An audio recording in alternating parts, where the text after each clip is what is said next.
방송에서 제공하는 부동산 정보에 대해서는 방송사에서 책임지지 않습니다. 결과에 대한 책임은 투자자 개인에게 있습니다. 시청자 여러분 안녕하십니까. 이춘모의 시간입니다. 세테크 재테크 시즌3 진행합니다.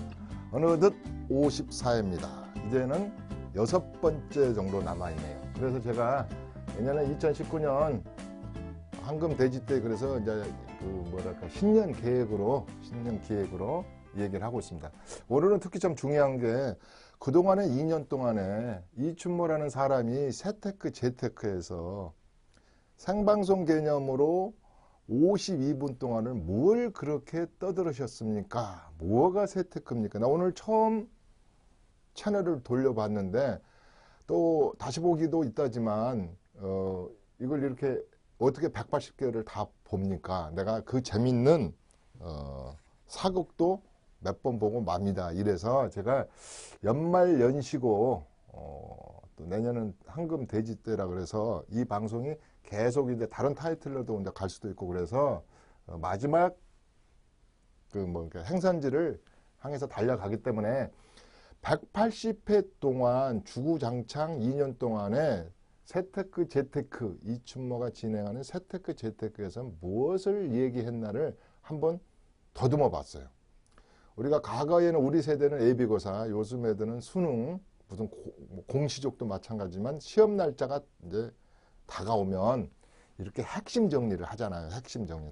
핵심. 이것만큼은 꼭 내가 그냥 외워가야지. 그런 겁니다. 그래서 오늘은 그런 시간이 될 수가 있겠네요. 세테크, 재테크. 그때 제가 시즌3에서 첫 방송이 뭐였냐면 이제 쭉 이 방송을 계속 연속곡 보듯이 보시는 분도 있겠지만 5 years from now란 말을 썼습니다. 자, 지금으로부터 나는 이 말을 참 좋아요. 이게 재테크를 하려면 물론 3년 계획도 있어요. 근데 적어도 60개월 정도 60개월 정도 yes. 지금으로부터 5년 계획을 짜서 내 집 마련을 못 하시는 분들은 재테크에 좀 뭐랄까 좀 둔하다가 할까요? 관심이 없다가 할까요? 그런 겁니다. 5년 계획 짜서 어떤 주택이든 지금보다는 만족도가 있는 집으로 이사 갈 수 있고 예를 들어서 이렇습니다. 정말로 사업이 망해가지고 내가 지하실에 지금 산다. 자, 이걸 어떻게 한번 벗어나 볼 것인가 이런 겁니다. 그러면 첫째 제일 벗어나는 방법은 로또 맞는 거 주식을 하나 사는데 20배 올라온 거 뭐 슈퍼 부자가 돼서 바로 그냥 지하실을 탈출한다 그럴까요? 할 수도 있는데 그런 것이 불가능할 수가 있죠. 현실에서는. 그랬을 때는 이 플래닝을 짜가지고요. 이 정보를 습득하고 분석하면 얼마든지 할 수가 있습니다. 자, 임대주택도 보십시오. 임대주택도 여러 종류가 있잖아요. 한부모 가정에 대해서 임대주택을 정부에서 혜택을 주는 거, 한부모 가정 자녀에게 대학생들에게 원룸을 또 싸게 공급했던 정책, 매입임대, 아주 우리 신도시에 보면은 5년 임대, 10년 임대, 영구 임대, 장기 임대 이런 임대주택 시장에서부터 내가 지금 집 살 돈이 없잖아요. 그 다음에 전번 시간에 했던 1기, 2기, 3기 신도시에 대한 전략 이런 것을 쭉 짜 나가신다 이 말이에요. 그래서 5년 계획으로 짜서 지금보다는 5 years from now, 5년 후에, 3년 후에, 4년 후에는 지금보다는 더 주테크, 집에 대한 만족도 면에서는 훨씬 더 뭐랄까 지금보다는 좋아질 수 있다. 이것 때문에 제가 항상 5 years from now라는 말을 많이 써요. 제가 많이 씁니다. 이게 5 years. 금방 가죠. 금방 가. 우리가 지금 언젠가부터는 대통령이 5년 하고 하루를 더 못하게 돼 있잖아요. 그러니까 5년이 엊그저께 투표한 거 가지고 또 엊그저께 총선한 거 같은데 벌써 이게 또 이제 이게 돼서 5년 빠릅니다. 60개월 빨라요. 참 이 속도. 그래서 일단은 5년 계획을 짜라는 말을 많이 했습니다. 그 다음에 제가 180회를 진행해 오는 동안에 한 번도 안 빠진 것이 뭐냐면 세테크이기 때문에 세금 얘기가 그만큼 중요하기 때문에 제가 뭐라 하냐면 몇 번 얘기합니다. 세금에 관한 세텍스 전략은 프로벤션 오브 플래닝 전략은 예방 세무, 예방 전략, 이것은 예방주사 맞는 것과 같아서 투자의 하나의 일환이다 그랬어요. 세텍스 절세 전략도 투자다 그랬습니다. 투자라는 것은 뭘 사서 오르는 것만 투자가 아니라 세금 플래닝은 분명한 투자다. 아는 만큼 보이고 아는 만큼 덜 내는 게 세금이다. 모르면 무조건 더 내게 돼 있어요. 세금은 국세청에서. 누가 가르쳐 주는 것도 아니고. 그래서 부동산의 세금에 관한 것을 얘기를 무조건 하고 왔습니다. 제가 지금 뭐 하고 있다고요? 180회를 갔다가 2년 동안에 도대체 52분 동안 180회를 무슨 얘기를 했네. 180회 동안에 세금 얘기를 안 하고 넘어간 것은 별 몇 회가 안 될 겁니다. 그래서 세금 얘기 무조건 많이 했다 이런 말이에요. 그 다음에 공법적인 얘기 무조건 많이 했다. 공법을 공포스러운 법으로 보지 말고 이렇게 공포스러운 공법으로 보고 누이 좋고 멤버 좋은 국가도 좋고 개인도 좋은 이 공법으로 해석을 해서 이 공법적인 걸 좀 알자 이것은. 세금하고 재테크의 공법을 좀 기본을 알아야 된다. 기본을 알아야 된다. 이 얘기를 180회 동안에 많은 얘기를 했습니다. 그래서 우리 전문가들은 이런 말을 해요. 과거를 컨닝해 가지고 미래를 맞춘다. 그럴 수도 있거든요. 또 다른 얘기로는 과거 5년 전, 또 5년 전, 10년 전이죠. 그러면 이 과거를 보고 미래를 보는 눈을 더 미래를 정확히 보는 눈을 가질 수도 있겠죠. 그래서 이렇게 세금도 마찬가지고 세금도 전략을 짤 때 아니 우리가 상속세 증여세는 10년 전부터 따야 되고 적어도 우리 부동산의 양도소득세 같은 것도 10년 우리가 이제 그건 보유 기간이지만 적어도 또 이월과세 면에서는 5년. 그래서 세금도 보면요 물론 1년 전부터 준비해도 되는 세금이 있어요. 근데 거의 99%는 3년 이상, 5년 이상, 10년 이상을 텍스 플래닝을 짜야지 세금을 절세할 수 있다. 완벽한 절세를 말하는 겁니다. 합법적인 절세를 말하는 거거든요. 뭐 비틀거나 불법이나 그런 것이 아닙니다. 그래서 제가 이런 것을 세금에 관한 얘기를 할 때는 꼭 이런 얘기를 했다. 그 다음에 경기가 좋을 때도 그렇지만 사실은 제가 이 방송을 진행하는 동안에는 굉장히 경기가 좋았어요. 언제부터 좋았습니까? 2013년 4.1 대책인데 이때보다는 여기 8월 달부터 해가지고요. 2017년 8.2 대책이 나오기 전까지, 한번 7월까지라 그러죠. 요 기간 동안에는 굉장히 이 부동산 시장이 좋았다. 예를 하나 든다면 2016년 정도에는요. 이 분양권 시장이 57조 정도 돼요. 그다음에 2017년 정도 오면 한 42조 원에서 43조, 57조. 요게 100조 시장. 이렇게 핫한 시장이 있었어요. 가만히 시청자 여러분들 생각해 보십시오. 야, 2016년도 정확히 또 한 번, 2014년도에는 미분양이 많았습니다. 그런데 2015년도에 하나 뭘 주워놨으면, 계약금만 걸어놨으면, 이 중도금 그냥 무이자 준다는 거 하나 해놨으면, 그래서 15, 16, 17 이래가지고 이게 100조 원 시장이 분양권 시장입니다. 분양권 시장이 장이 섰다 이런 말이죠. 그래서 이 얘기를 진행해 오는 동안에 타방송에서 진행할 때도 이 얘기를 주구장창 했습니다. 재테크의 기본은 노또 청약입니다. 노또 청약입니다. 과거 1기 신도시 때도 13번 떨어졌더라도 또 도전하고 마라토너가 되십시오. 마라토너는 중간에 포기하는 사람은요 프로가 아니다. 그러나 직업이 마라토너는 어떻게든지 늦게 들어가도 1등으로 못 들어가더라도 결승전을 향해서 포기 않고 간다. 20번 떨어지면 어떻습니까? 과거에 우리 영순위 제도할 때는요, 6번 떨어지면 국가에서 불쌍해서 그러는데 그냥 영순위로 그냥 당첨시켜 줄게 이런 것도 있었잖아요. 아무튼 이 주택 청약 제도를 끈을 놓지 말고 가야 된다. 열심히 넣어봐야 된다. 이랬습니다. 그래서 이때가 이렇게 핫한 시장의 얘기를 많이 했던 것 같아요. 180회를 제가 가까이서 쫙 돌려보면 이 얘기를 거의 또 안 할 때도 없었어요. 그래서 이 얘기를 참 많이 했다. 그 다음에 지금이 우리 문재인 정부에서 그러니까 지금 김현미 국토부 장관의 지금에서 우리가 주택에 대한 공급 정책에서부터 세제 혜택, 그 다음에 이런 정대책을 할 10번 이상 지금 발표를 했잖아요.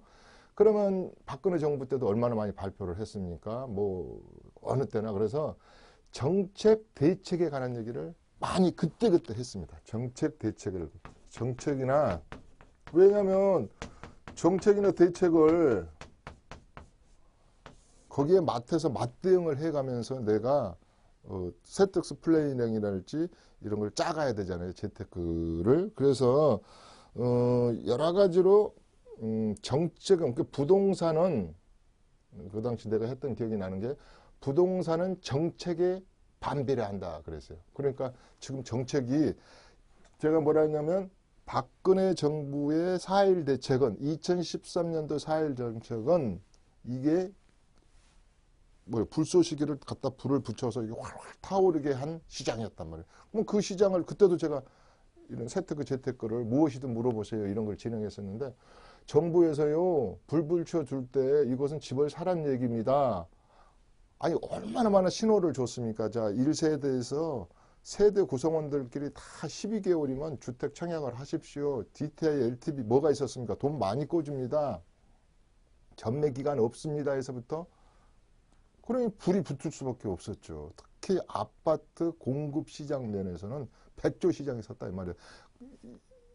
16년, 17년만 보더라도. 그래서 시장을 잊고 우리는 주식은 실적에 비례한다. 부동산은 정책에 반비례한다. 지금 제가 항상 말하는 게 어떻게 보면 우리가 거래 절벽이다. 거래의 빙하기다. 이런 말을 쓰잖아요. 지금 완전히 냉각졌잖아요. 항상 우리 아파트 가격을 비교할 때 그 음마아파트 바로미터라는 게 있어요. 그게 그러면은 이렇게 9.13 이후로 음마아파트가 76제곱미터가 3억 이상 떨어져도 거래가 안전돼. 야 어느 곳은 반토막이 아니라 10분의 1로 거래가 줄었대. 우리 공인중개사 사장님들 전부 다 월세 가게세 못 내게 돼 있대. 거래가 안 되니까. 이래서 또 자영업은 어때요? 자영업은 570만, 508, 약 600만 명의 우리 자영업도 뭐 100만 가구가 이게 문을 닫았다더라.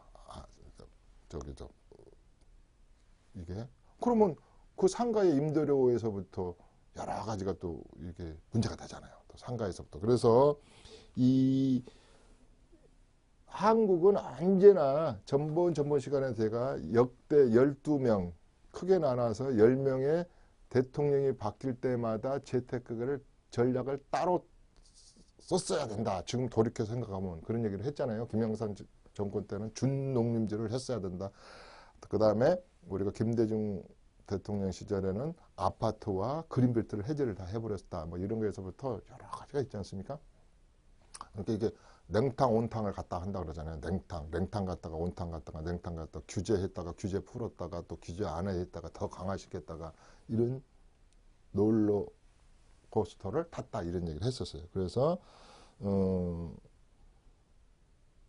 그 굉장히 부침이 심한 우리 부동산의 변곡점 위에선 이 정책을 보면 변곡점이 심하죠. 언제나. 특히 지금이 그렇습니다. 2019년은 더 그럴 겁니다. 부침이 심합니다. 전번에 얘기한 것처럼 먹구름이 다 끼어도 단비가 오는 곳만 오겠지 전체가 비가 오지는 않는다. 가는 녀석만 간다. 희소성 있는 녀석만 간다. 여러 가지 얘기를 했습니다. 그래서 이 얘기를 했습니다. 그 다음에 수업을 하면서 무슨 얘기를 했냐면 언제나 시청자 편에, 시청자 입장에서 어떤 뭐랄까 그 상황이 딱 있을 수가 있어요. 이것은 이제 대부분 제가 상담을 할 때, 자, 리스트를 가져오십시오. 토지 뭐가 있죠? 뭐가 재건축가 있죠? 가족이 가지고 있는 주택이 뭡니까? 그 다음에 이게 증여받을 겁니까? 상속받은 적이 있습니까? 그 다음에 이것을 어떻게 자금 출처를 소명하실 겁니까? 이래서 상황을 쭉 제가 묻습니다. 한 10분 중에. 그래서 하나의 케이스를 딱 설정합니다. 이제. 이렇게 딱 설정해서 제가 이제는 그나마 실무에서 한 30년, 그 다음에 수없이 연구한 세법 지식하고 재테크 지식으로 이제 컨설팅이 들어가죠. 그리고 어떤 솔루션을 제게 제시합니다. 이 방법이 최적일 수는 없으나 제가 보는 입장에서는 이렇습니다. 저는 전문가라는 말을 듣기가 싫습니다. 차라리 무슨 장인이라 그랬으면 좋겠다. 하나의 구두를 만드는 장인. 저는 왜 그 말을 자신 있게 하냐면 아까 일기 신도시에서부터 32년간 이 현장을 지켜봤기 때문에 어느 정도는 제가 이렇게 어드바이저로서 역할은 하지 않을까요? 이렇게 하면서 이렇게 컨설팅과 케이스 바이 케이스별로 이런 솔루션을 찾는 걸 했다. 그런데 시청자 여러분들에게 좀 미안한 얘기는 이게 180회의 강의 중에는 이런 것이 몇 개가 없어요. 왜냐하면 각자가 그 시청자 여러분들이 처해 있는 요거 상황, 케이스가 틀리기 때문에 큰 틀에서만 얘기를 했습니다. 제가 상속세 증여세 상징법만 보다도 실무 열람이 이 정도거든요. 거의 이제 막 달달달 외워가지고도 이제 상담도 하고 그러는데 이게 전체적으로 여기에 접목시켜야 될 부분이 각 개인의 집안마다 너무너무 틀리기 때문에 그 얘기는 많이 못했다. 그러나 상담할 때는 이렇게 한다 이 말이에요. 상담할 때. 그 다음에 우리가 이제 세무 지식으로 많이 이제 세무적인 얘기를 많이 했죠. 그래서 이제 어떨 때는 계산도 해갔죠. 이제 9억 초과된 거에 대한 우리가 전 박근혜 대통령의 집에 관한 그 계산 근거를 가지기도 하고 그래서 어떨 때는 세금도 여기서 계산해 가면서 특히 시즌 1에서는 세금을 많이 계산했던 것 같아요. 근데 시즌 3에서는 별로 그렇게 그러려는 시간들이 별로 없었어요. 그래서 얘기를 했다. 그 다음에 7번이 제일 중요한 게 또 180회 중에서 이렇게 제가 적어가는 것은 여러분들이 시청자 여러분들이 한번 쭉 생각해 보세요. 아 이렇게 해야 되는구나. 이건 이럴 때는 이것을 더 집중적으로 전문가한테 물어봐야 되겠구나. 아 이것은 길이 두 갈래가 있는데 그래도 이 길로 가보는 것이 안전하겠구나. 이런 곳에 그 길로 가는데 도움이 되고자 하는 거거든요. 그래서 제가 이제 많은 얘기가 대한민국 부동산을 세 판을 짜잔 얘기는 저희가 2011년부터 했거든요. 수익형 부동산이라는 말은 제가 언제부터 썼냐면 2004년부터 썼다 그랬잖아요. 2004년부터. 판교에 올해도 25조 원의 토지보상금이 풀리지만 그 당시 토지보상금이 막 풀릴 때 이제는 이 수익형 부동산이라는 말이 외국 사람들이랄지 일본 사람들은 많이 쓰던데 요새는 제가 이제 생산성 부동산을 제가 바꿨잖아요.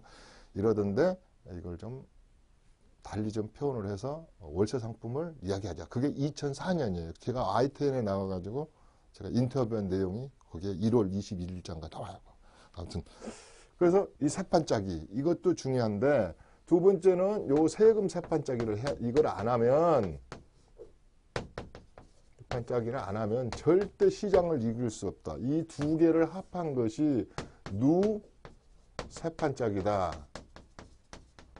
제가 이 180회 중에서 시즌 1과 2에서는 아예 여기다가 이춘모의 대한민국 세판 짜기라는 타이틀로 했었어요. 그걸 쭉. 그러니까 어느 집에나 이제는 이거 변곡점이 서 있잖아요. 또 소득이 3만 불이 됐잖아요. 그리고 이제는 이렇게 중과세 시대잖아요. 자, 지금 어떤 시대입니까? 2기의 시대다, 더 그레이트 시대다. 자, 이제 항상 말한 것이 이 부동산 시장에 오르던 잔치는 끝나지 않았나. 두 번째, 일본을 닮아간 불황기의 시발점에 서 있지 않느냐. 앞으로 토지 가격은 계속 내릴 것인가. 상가는 샀는데 장사되는 게 없고 자영업이 전체 몰락해 감으로 인해서 이제 리테일 시장 쪽에 상가 시장 쪽은 끝나지 않았는가에서부터 굉장한 변곡점에 서 있습니다. 48년도 1948년도 우리가 일제의 강점기부터 끝나가지고 주구장창 70년, 72년 동안을 오르는 시절만 있었어요. 멈췄다 가는 것은 두 번밖에 없었다. IMF의 98년도와 2008년도에 꺾였던 시장. 그래서 10년 주기설을 말하는 분도 있어요. IMF로부터 10년 딱 있으니까 2008년에 리먼 브라더스 세계적인 금융시장이 흔들려 버리네. 그리고 큰일 났네. 또 10년 후에부터 우리가 강력한 중과세 시대를 맞아서 굉장히 거래 절벽에 있다. 또 뭐니까 우리가 매매가 자유롭지 않다. 가격이 내려서 그 다음에 세금이 중과세 시대에도 문제 있지만 공적으로 양도 양수에 있어서 조합원 특히 재개발 재건축은 굉장히 컨디션을 깐깐하게 해놨다. 흔히 말해서 이런 것만 팔아먹을 수 있죠. 쉬운 말로 말하면 내가 10년 보유하고 있었고 5년 거주했으면 그것만 팔아봅니다. 물론 또 3.3 법칙도 있고 2.1 법칙도 있어요. 그 안에 컨디션이 있는 것은 팔아도 되지만 거기 안에 컨디션이 있는 분들이 얼마나 있겠어요. 그래서 팔고 싶어도 못 팔고 또 팔아도 되는데 세금이 너무 많아서 못 팔고 그러니까 이러지도 못하고 저러지도 못하고 다 증여 또는 꼭 가지고 있다가 종부세 많이 를 내더라도 피곤하더라도 억울하더라도 조세 저항감이 좀 있다 그랬잖아요. 나 죽어서 물러줄란다. 이런 이 지금 변곡점 위에 서 있는 부동산 시장은 심리라 그랬습니다. 그래서 여러 가지 이런 것만 있는 게 아니잖아요. 남북 관계, G2 간의 무역 전쟁, 자영업의 몰락, 여러 가지 제조업의 힘든 상황.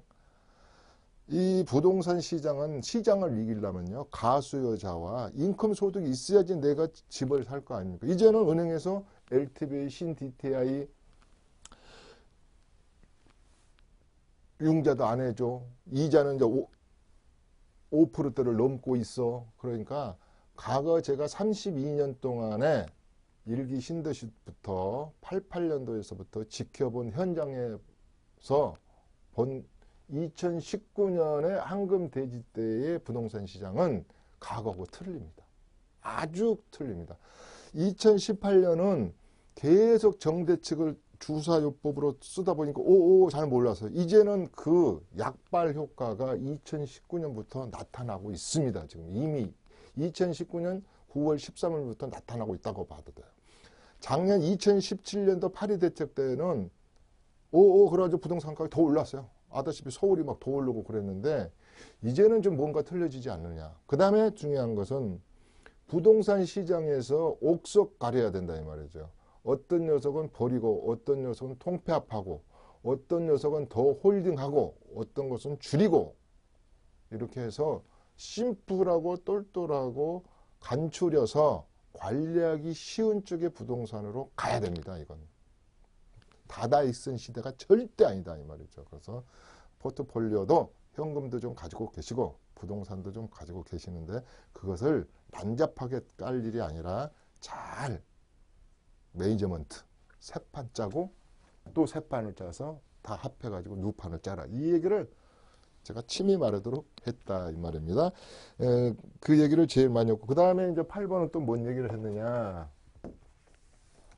하도 우리가 이 TV만 틀면 2룸 사십시오, 3룸 사십시오 하시고 그러시길래 내가 어번 인필 하우징 사업을 차라리 그럴 바에는 신축 사업을 주택 신축 판매업에 대해서 제가 어번 인필 하우징 사업에 대해서 단순경비를 적용한다든지 기준경비를 적용한다든지 임대소득이랄지 주택임대사업자라 할지 매매사업자, 주택임대사업자 그 다음에 양도세와 그 다음에 사업소득세의 차이점 법인으로 했을 때 어떻고 개인사업자로 냈을 때 어떻고 이런 얘기를 많이 했습니다. 이게 작은 아주 스몰한 간결한 간편한 디벨로퍼 사업이다. 특히 제가 이런 걸 한번 배워볼 만하다. 그래서 이 신축 주택 사업에 대해서 세금하고 좀 엮어가지고 엮어서 이 얘기를 했던 기억이 납니다. 이것은 앞으로 내가 이걸 이제 생산성 부동산으로 바꿔버렸어요. 그래서 이런 것은 겸용주택을 갖고자 하시는 분, 특히 이택지, 이주자택지랄지 LH공사에서 분양받아가지고 5세대, 4세대, 그 다음에 밑에 상가를 만들어서 세를 받으려는 분들은 그것을 좀 알아야 된다. 어번 인필 하우징 사업에 대해서는 알아야 된다. 심지어 내가 시즌3에서는 집도 한번 지어봤잖아요. 언제 한번 2-3시간 동안에 처음부터 땅 고르는 거에서부터 철근 고르는 거에서부터 벽돌 고르고 마무리하고 요새 내진 설계에서부터 한번 집을 지어봤으면 좋겠어요. 계획 설계에서부터. 그래서 이런 것은 어디 이론으로 안 되는 겁니다. 해본 사람이 하는 거예요, 이걸. 이걸 많이 지어본 사람이. 저도 이걸 이제 한 9동을 지으면서 그랬다 그랬지 않습니까? 머리가 다 빠졌다 그랬잖아요. 집을 한 채만 지어도 이런 거. 그러니까 이걸 또 세금하고 연결시켜서 해야 돼요, 세금에서. 그래서 그 얘기를 좀 했었다. 그 다음에 9번째가 뭔 얘기를 했을까요? 이 얘기도 했었네요. 이렇게 또 세금 얘기 중에서 세금 얘기는 하여튼 많이 했으니까 그래서 이렇게 사고 나기 쉬운 세금들 얘기했잖아요. 9번이 사고 나기 쉬운.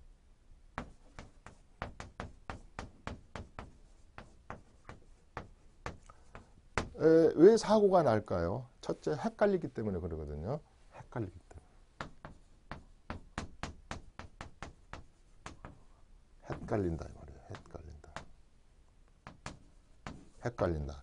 두 번째는 세금을 자기 아전인수로 하는 거예요. 국세청 시가활과는 엄연히 틀린데 아전인수로 해석을 하는 게 잘못된 해석이죠. 국세는 국세가 있고 소득세의 시행령이 딱 있고 조세제한 조특법이 따로 있고 다 있는데 그러니까 이제 우리가 흔히 말해서 세금이 얼마나 어렵습니까? 과세하는 우리가 난수표 세금이라 그래요. 최근 세금이 전부 다 그랬잖아요. 8.2에서부터 4.1 대책부터 81년 1월 1일부터 내년에 또 2019년 1월 1일서부터 이게 그냥 난수표 같으니까 아마 이 2만 명의 세무 공무원들도 과세하는 기간에 근무하시는 분들도 머리가 지근지근 아프다 그래요.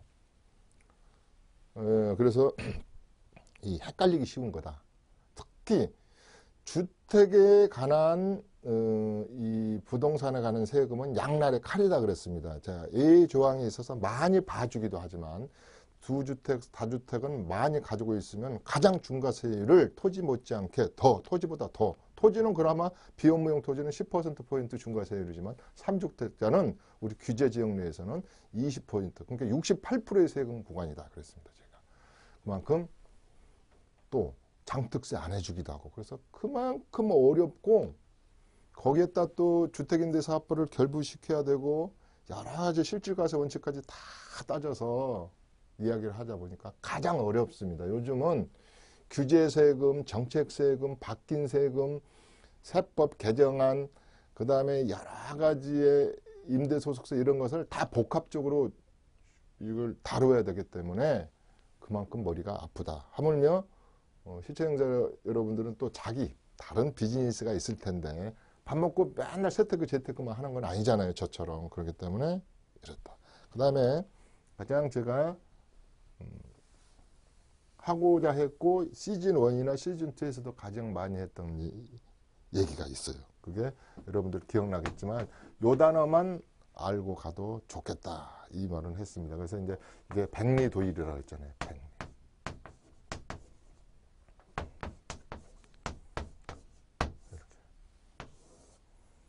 백리를 가는데 뒤를 확 돌아볼 만한 미인은 한 명밖에 없더라. 천리를 가는데 눈에 띄는 물건이 나한테 정말 노후를 보장하고 저게 대박이 나는 물건은 그렇게 없다. 이렇게 제가 심지어 얼마 전에는 꽁 얘기도 했어요. 꽁. 우리가 꽁처럼 저 하찮은 꽁처럼 꽁도 그 모이를 하나 먹기 위해서는 주변을 9번을 이렇게 구구구구 하면서 비둘기도 그렇지만 먹이 하나 먹는데도 그렇기 때문에 우리가 너무 특히 비기너들은 우리가 사업 현장에서는 제가 교통수경경 얘기도 해주고 그랬잖아요. 그래서 하지만 그렇게 시장이 만만하지 않다. 그래서 뭘 하나 고를 때 이렇게 백리도의라는 자세로 주식도 마찬가지예요. 1000개, 2000개 코스닥, 코스피 주식도 똘똘한 곳에 똘똘한 녀석 외제 가치가 있는 것을 고르기는 힘들다. 과거에 70년 동안 아까도 말했고 2번에서 3번의 이익을 빼고는 너무나 사놓고 언제나 중도금을 치르는 자가 화장실 가서 웃었다. 또 실패하지 않는 부동산은 그때는 부동산을 사고 나서 그날 가서 문서를 잡은 사람은 손해가 없었다. 세 번째, 지식을 몰라서 사기를 많이 당했어요. 부동산도. 그래서 사기를 당하지 않는 사람, 지금 현재 슈퍼리치가 돼 있는 분들. 자, 2-3번의 우리 이기가 있었어요. 글로벌 이기도 있었고 우리 자체 내에 IMF의 이기도 있었고 몇 번 있었고 정책마다 또 이기도 있었지만 어쨌든 간에 부동산은 아파트 가격이 2로만 올라갔다. 우상향해서 계속 올라갔던 시절이다. 그 시절에는 리스크가 그렇게 없었다. 내가 조금 실패했다는 이유는 남들이 3배 오를 때 내가 1배만 오른 것이 실패였는데 지금은 판이 그게 아니다고 내가 그렇게 강조를 합니다. 저는 그때도 그렇지만 그 720만 또 뭐 우리 해외 동포가 한 740만 베이머 부모 720만 또 베이머 부모의 자식들인 우리 사랑하는 에코 세대도 마찬가지예요. 뭐냐? 일단은 부동산은 큰 그림이잖아요. 근데 뭐 속된 표현은 큰 구찌다 그러잖아요. 그래서 한번 발을 잘못 들이면 이건 그만큼 제가 아는 체를 했어요. 에버스 셀렉션 하면 안 된다. 다들 요새 젊은 층들은 핸드폰 가지고 부동산을 구입한다. 나쁘지는 않아요. 우리가 뭐 방을 하나 구할 때도 정부의 비대칭은 이제 벗어났어요. 과거에는 방 하나 얻으려고 이틀 하루 다니면서 다리가 아프도록 발품을 팔아야지 좋은 집을 좀 얻을 수 있었잖아요. 지금은 모든 것이 공개되어 있고 핸드폰 속에 들어있지만 반대로 이직함 이직오도라고 제가 몇 번을 얘기했습니다. 거기에 과장되고 허위된 광고라 할지 정보가 많이 들어있는데 그걸 맹신할 수밖에 없다. 제가 이것은 방송이지만 우리가 유튜브 상이라 할지 SNS 상이라 할지 인터넷 상이라 할지 거기서 정보를 구하지 말라는 뜻은 아닙니다. 거기만 너무 맹신하지 말고 꼭 확인하고 발품을 파는 것이 중요하다. 이직함 이직고를 안 당하려고. 영국 속담이라 그랬습니다. 그래서 그런 얘기를 많이 했었고요. 그 다음에 11번이 제일 최근에 많이 했던 거 작년에 2017년 12월 13일부터 상생전략, 임차인과 임대인, 그 다음에 계약갱신 요구권, 그 다음에 권리금법 뭐 이런 것이 나왔어요. 민사특별법 그러니까 그 다음에 우리가 민간인들에 대한 우리 그 장기 일반 그 민간 임대주택, 장기로 일반이 민간이 임대주택 이걸 또 올 7월에 이름을 바꿨어요. 나 이름도 어려워. 이게 준공공인데 그냥 놔두지 준공공하고 그냥 단기 임대 놔두지 이래 가지고 또 8개월 만에 여러 가지 혜택을 안 주는 거. 주택임대 사업자를 혜택을 이만큼 줬다가 다 걷어들이는 것까지 해가지고 저를 굉장히 공부를 하게 만들고 복잡하게 만들었거든요. 그래서 이 11번은 무슨 얘기를 많이 했냐면 앞으로도 그럴 겁니다. 그래서 주택임대 사업자에 대해서 얘기를 꽤 많이 했어요. 특히 시즌 3와 시즌 2는 주택임대 사업자 그대가 뭐길래 나를 이렇게 어렵고 슬프게 하고 이러느냐. 한때는 행복했어요. 많이 5보따리에서 8보따리 주니까. 근데 9.13 때 또 다 해소해 가버렸어요. 작전권을 해소하듯이 해소해 가버리니까 나를 슬프게 하고 지금 어떻게 해야 되니? 그래서 특히 중과세율 대상자의 다주택자분들은 혼돈이 올 수밖에 없다. 그래서 그 얘기를 좀 많이 했습니다. 그 다음에 12번은 뭘 하고 갔느냐. 명색이 재테크라는데 어떤 것은 찍어주지는 못하면서 다른 방송에서는 이겁니다 찍어주는데 왜 찍어주지는 못합니까? 그래서 저는 실력이 없어서 그런지 자신이 없어서 그런지 맨날 이런 데 과천이나 북일에나 수도권에 있는 분양시장 이거나 좀 하세요. 그게 신문에 난 얘기잖아요. 이런 분도 있어요. 신문에 공고된 분양시장에 대한 옥석 가리기를 과연 제가 32년을 이 판을 지켜봤잖아요. 영순위 통장에서부터 20배수에서부터 판교의 지역 우선에서부터 예비군을요 성남시로 옮기는 분들이 많았어요. 그 당시 이장 전입, 이장 결혼 모든 시장을 제가 지켜본 증인, 장본인으로서 제가 해줄 수 있는 얘기는 주택에 관한 얘기만 집중적으로 했습니다. 자, 집에 관한 주택계 1번은 지금도 제가 가져왔어요. 자료를 이렇게 보면은 북일에 저번 시간에 내가 약속을 지키려고 저번 시간에 시간이 없어서 12,743세대 정도가 북일에가 남았는데 이게 임대만 해도 4,250세대가 남았다. 그래서 북일의 시장하고 우리가 우리 저기 뭡니까 성남의 대장지구랄지 특히 과천의 지식정보센터 앞으로 나올 3기 신도시는 대표적으로 분양권 시장의 백화점이다 그랬어요. 백화점. 거기 다 들어있어요. 임대시장에서부터 겸용주택 시장에서부터 그 뭐가 안 들어가 있습니까? 주테크 면에서는 여러 가지 협의자 택지, 이주자 택지, 특별 분양권. 그 다음에 우리가 제가 아주 즐겨 쓰는 말이 뭐였느냐면 우리가 세금적으로 세금을 과세를 편하게 하기 위해서 국세청에서 이렇게 참 길라잡이라 그러나요? 해능 주택을 내가 해보니까 50개 정도가 되더라. 다 그 정도 속에서 우리 시청자분들이 울고 웃고 하더라. 여러 가지 그러니까 증여주택, 상속주택, 봉암주택, 봉양하는 거. 이번에 또 그 세법이 많이 바뀌었죠. 그 다음에 거기서 우리가 상속세에서 공제받는 부분, 그 다음에 기업상속에서 주택 받는 거, 여러 가지 해외주택, 일시적 2주택, 3주택, 무주택, 실질적인 가세주택, 준주택, 단독주택, 다세대주택, 연립주택, 다중주택. 그냥 저는 이걸 매일 이제 밥 먹고 하니까 쉽지만은 이것을 세법의 갈래별로 이렇게 해서 해석해 나가는 것은 우리 전문가들도 힘들다 이런 얘기를 했습니다. 그래서 아직도 북일해라 할지 그 다음에 과거에 여수 고동지구 그러면 제가 그런다 그랬죠. 고동지구는 어디야? 여수지구는 어디야?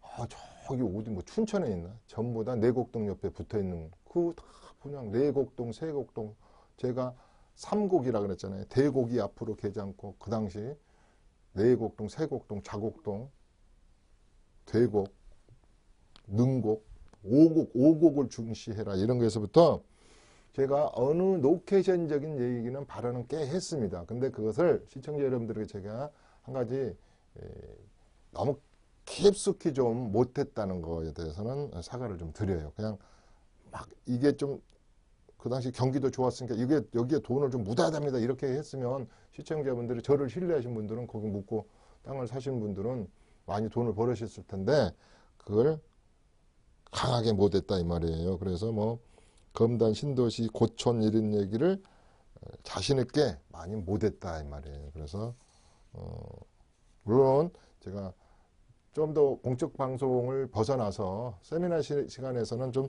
더 확신을 가지고 이야기한 면도 있습니다. 그래서 돈을 많이 버신 분도 있다고 그래요. 그 다음에가 이제 작년에 제가 이 자료를 보면 참 대단했다. 2018년 그러니까 2017년 8월 2일에서부터 파리 조치 아닙니까? 강한 파리 조치에서부터 2019년 9.13까지 두 개의 양대축이 강력한 세금 정책, 그 다음에 정대책, 부동산을 가격을 어떻게든지 좀 뛰어오르는 것을 프레싱, 눌러보자는 정책이 약 1년간 정확히는 1년 한 4개월간 대단했다 이렇게 봅니다. 1월 달에 보면 올 2018년 1월 달에 보면 지금도 가슴이 두근거리는 분도 계실 텐데 시간이 좀 10분 정도 남았네요. 재건축 초과 이득에 대한 한수제 시행으로 해서 2016년 12월 30일까지 해라 그래가지고 무리로 막 구청에 신청하고부터 엄청 떨었죠. 나 지금 떨고 있니 해서 다 떨었습니다. 재건축에 대해서 이게 불합리한 게 많아요. 사실상 그러면 우리가 헌법 소원도 가고 그러지만은 어쨌거나 서초구청에서 5개 항목을 조목조목 이렇게 분석해가지고 컴플레인을 걸었잖아요. 뭐 거기에서부터 우리가 그 1월 1일부터 2018년 1월 1일부터는 분양권에 대해서 모든 것을 전매하는 것에 대해서는 이제 50% 세율을 단일 세율을 적용하는 것에서부터 우리 그 여기 보면 10월 16일이네요. 상가 건물 임대차 보호법에 관한 개정안 시행, 계약 갱신권 10년, 권리금 회수 보호 기간에 계약 만료 6개월 전부터 뭐 해라 이런 것에서부터 또 여러 가지가 아무튼 저기 뭐 1월 달에마다 신DTI에서부터 뭐 양도세 중과세는 뭐 말할 것도 없고 제가 2017년 8월 2일부터 해가지고 2018년 9월 13일까지 세택스 정책에 관한 칼렌더를 한번 이렇게 쭉 만들어 봤어요. 내가 이제 이것을 헷갈리지 않으려고 월별로 한번 내가 만들어 봤더니 어느 한 달도 그냥 넘어간 달이 없었어요. 그러니까 수많은 정대책이 나왔다. 또 하물며 내년에는 많은 세법이 물론 21개가 엊그저께 개정안이 국회를 12월 8일인가요? 통과돼서 이제 시행되겠지만 많은 부분이 이제 바뀌죠. 특히 여러분들이 헷갈리는 것은 임대소득에 관한 것이단 말이에요. 그동안에는 제가 뭐라 그랬냐면 75대 25% 정도 그러니까 505만 세대는 임대사업자가 한 700만 명 정도가 임대사업자예요. 주택에 관한 거. 근데 그것을 유야무야 넘어갔는데 이제는 제가 뭐라 그러냐면 그 풀네임을 안 가르쳐줘요. 저 오딘은 그게 뭐냐면 그 R, H, M, S 시스템이다. 이제는 주택을 가지고 렌탈을 해서 임대차의 정보 시스템이 분석 시스템이 엔티스 프로그램에 못지않게 PCI에 못지않게 굉장히 정밀해서 삼형제가 만든 작품이다 그랬어요. 그래서 이제 행안부도 적극 협조, 국세청도 적극 협조, 국토부는 더더욱 협조. 그래서 삼형제가 이제는 주택에 관한 렌탈 시장을 렌탈 홈 시장일 수도 있고 오늘 보기 때문에 우리가 임대소득을 이제는 소명할 때나 신고할 때 굉장히 케어풀 해야 된다 이런 얘기를 했습니다. 그 다음에 제가 아직도 좀 찜찜하고 제가 이제 몇 해가 안 남았기 때문에 소임을 좀 덜 했다고 할까요? 이 주택 관련, 토지 관련, 그 다음에 우리 임대차 시장에 관련된 그 헷갈리는 세금, 그 다음에 꼭 좀 알아줬으면 하는 세금을 제가 어느 하나 책을 지금 내보려고 이 목록을 작성해 놓은 게 있는데요. 요게, 물론 우리 시청자분들이 다 되지는 않아요. 그래도 이게 관계되는 세법에 대한 것이 좀 알고 있어야 되는 게 세법은 한 개만 알아서는 안 되잖아요. 이것에 접목시키고 이 세법을 이걸 접목시켜야 되잖아요. 뭐 소득세법에서부터 조세특례 제한법에서 다 해야 되는데 이게 260개 정도 돼요. 이렇게 제가 쭉 지금 이거 만들어 봤거든요. 표를 260개. 제가 이렇게 이 세법을 진행하면서 숫자를 저는 PPT를 안 쓰게 칠판 강의를 하려면 한 400개 정도의 숫자를 외우고 있어야 되더라고요. 그러니까 굉장히 제가 스트레스를 받아요. 그래서 이걸 쭉 지금 목록을 이렇게 해보면은, 야, 우리 아들이 나의 직업을 이어받는다면, 세법 선생이 된다면은 이 정도의 세법은 알아야 되겠다 하는 것이 이제 아까 280개에서 300개 되잖아요. 예컨대 내가 1세대 1주택자로서 비과세 되려면 4가지의 조건을 갖춰야 된다. 그러면 이제 시청자 여러분들은 좀 헷갈리시잖아요. 4가지가 뭐야? 뭐 이런 거에서부터 임대사업자 아까 매매어, 부동산 매매어, 그 다음에 배우자 사망 시, 또 이혼 시, 요새 이혼 시 내년에 세법 개정안에요. 이게 잘해야 됩니다. 짝퉁 이혼, 이장 이혼 큰일 나는 겁니다. 아예 그냥 그 문서화했다 그랬잖아요. 여기에서부터 그 여러 가지 이 파리 대책, 그 다음에 정책 세금, 그 다음에 여러 가지의 그 우리가 기본적으로 알아야 될 세금 문제까지 다 하니까 이것을 쭉 접목을 시켜 보니까 이렇게 한 280개의 이걸 해보니까 180회나 52분 동안에 진행을 했으면서도 다 못했던 것 같아요. 못했던 것 같아요. 첫째는 내 지식이 짧아서 못했던 거고요. 두 번째는 제한된 이 프로그램, 이렇게 PPT로 이렇게 해서 쭉 해나가면 읽어만 나가면은 익사이팅한 메일할지 여러분들이 시청자 여러분들이 저를 그렇게 사랑해 주시는 안 했을 거예요. 그래서 그런 부분을 좀 다 못 다루었습니다. 다 못 다루고 간 부분이 있어서 앞으로 6, 7회가 남아있는 기간 동안은 이것을 수박 겉핥기 시기라도 이게 요것은 좀 조심해야 됩니다. 우리가 흔히 말해서 아유 법인으로 해가지고 주택이나 부동산을 취득한다거나 주택임대 사업자를 법인화 시키는 것은 좋은데 장점도 있지만 단점도 많습니다. 양도할 때는 추가 세율이 10%나 더 있습니다. 이런 수박 겉핥기 자세히는 못하더라도 우리가 오해할 수 있고 헷갈릴 수 있는 것은 그래도 다 한 번은 건들고 가야 된다. 아직 시간이 이렇게 남아 있으니까. 그래서 그건 하고 가겠습니다. 제가 그래서 이 자료를 더 축약을 시켜서 앞으로의 세테크는 180개 중에서 빠진 부분에 대한 것을 제가 축약해서 요것은 좀 기억하고 가셔야 됩니다. 하는 것을 제가 이야기하도록 하겠습니다. 제가 세법을 다른 데서도 진행해보고 학원에서도 수업을 해보고 또 건물을 가지고 있는 우리 강남의 건물주를 상대로 제가 상속세 진행세를 꽤 오래 진행을 해오고 있습니다만은 항상 부족해요. 항상 왜냐하면 항상 뭔가는 부족하다 이 말. 그럴 수밖에 없습니다. 이게 이런 것은 자신이 있어요. 예를 들어서 30회에 공인중개사의 세법 문제가 16문제가 나온다. 그러면 이걸 제 프로그래머해서 만약 그분이 시험을 보는 사람이라면 제가 16문제를 다 맞게도 할 수 있어요. 예를 든다면.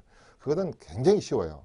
자산세 부분 그런데 이 방대한 여러 가지의 이 얽히고 설킨 이 부동산에 관한 실전 세테크는 굉장히 혼돈스럽고 어렵다.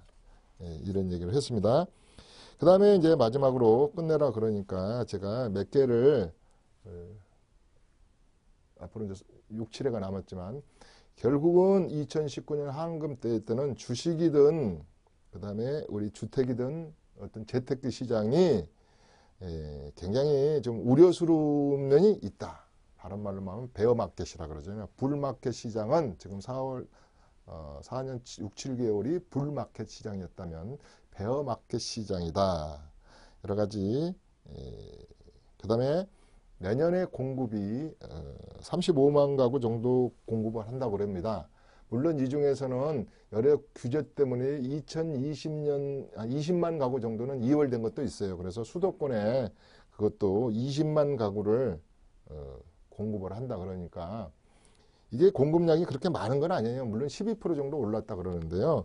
보통 지금까지 한 10년간 거의 30만 가구씩은 공급해 왔거든요. 그러면 일본이 우리보다 인구가 2배 이상이 많죠. 한 1억 2천 되니까 거기는 한 해에 한 160만 가구를 공급하는 해도 있었다 그랬지 않습니까? 거의 100만 호씩 공급을 했거든요. 그래서 초과 공급이 돼서 여러 가지 집테크가 아니고 무거운 집테크가 될 수밖에 없었다. 그래서 내년에도 공급을 많이 하는데 이 거래 빙하기에 어떻게 내가 살아남고 정리정돈을 할 것인가 그 얘기를 용기 있게 좀 하고자 합니다. 그렇다고 뭐 내가 정보에 대해서 쓴소리를 할 처지는 못 되는데 우리가 여러 가지로 들어보지도 않던 RTI, 저희도 힘드는 막 그 임대업에 대한 이자 상환 비율 같은 것도 다 정해놓고 어차피 아무튼 지금의 시장은 9.13 이후로 하방으로 흐르는 시장이다. 우상향이 아니다. 하방으로 흐르는 시장이기 때문에 어떻게 되든지 여기서 살아남고, 그래도 우리가 흔히 말해서 군대에 간 사람들이 그러죠. 그래도 국방부 시계는 돌아간다듯이 우리가 어떻게 되든지 재테크의 끈을 놓으면 안 되잖아요.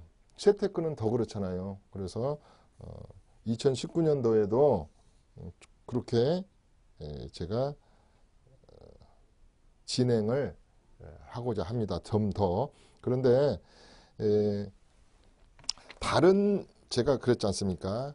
수많은 그 30년 동안에 여러 가지 정책을 보고 웃기도 하고 울기도 한 시장을 지켜봤지만 내년 시장하고 내후년 시장은 과거 시장하고는 다를 것이다. 아주 많이 다를 것이다. 이 얘기를 제가 꼭 하고 싶은 거거든요. 과거의 시장은요, 세월만 가면 시절이 호시절로 변했습니다. 그 다음에 많은 전문가들이 다들 전문가인데 무책임한 발언들을 좀 하시는 분들도 있고 그래요. 그 말은 무슨 뜻이냐면 이게 그 뭐랄까, 부동산은 무조건 올라야지 호시절인 걸로 이제 생각을 해서 저는 어떤 부동산들은 목구름이 끼어서 좋지 않는 시향을 연출할 것이다에 대해서는 잘 말씀을 잘 안 하시더라고요. 그래서 저는 용기 있게 앞으로 몇 해가 남지 않았기 때문에 그런 부분을 담고자 합니다. 저는 이제 마무리하겠습니다. 아침에 부동산 광고를 보면요, 엄청 화가 납니다. 와, 왜 이렇게까지 소비자를 현혹시켜야 되고 헷갈리게 해야 되나? 그 말로 줄이겠습니다. 우리 전문가 입장에서 보면은 너무너무 화가 나는 광고가 많다 이 말이죠. 저는 그 얘기는 여기서 참도록 하겠습니다. 자, 마무리해라고 합니다. 15분 그렇습니다. 자, 54회, 55회 때 다시 다른 좋은 주제를 가지고 2019년 황금돼지의 신년 계획 시리즈 세 번째 시간으로 들어가도록 하겠습니다. 54회 여기서 마무리 짓도록 하겠습니다. 시청자 여러분 감사합니다. 매주 화요일 11시부터 1시까지 이춘모 대표의 무료 세미나가 있습니다. 삼성역 1번 출구 해피하우징 교육원에서 열리고요. 부동산 절세 세무 전략과 보유부동산 세판 짜기를 주제로 강의가 진행됩니다. 예약 문의는 026344-7558번으로 해주시면 됩니다.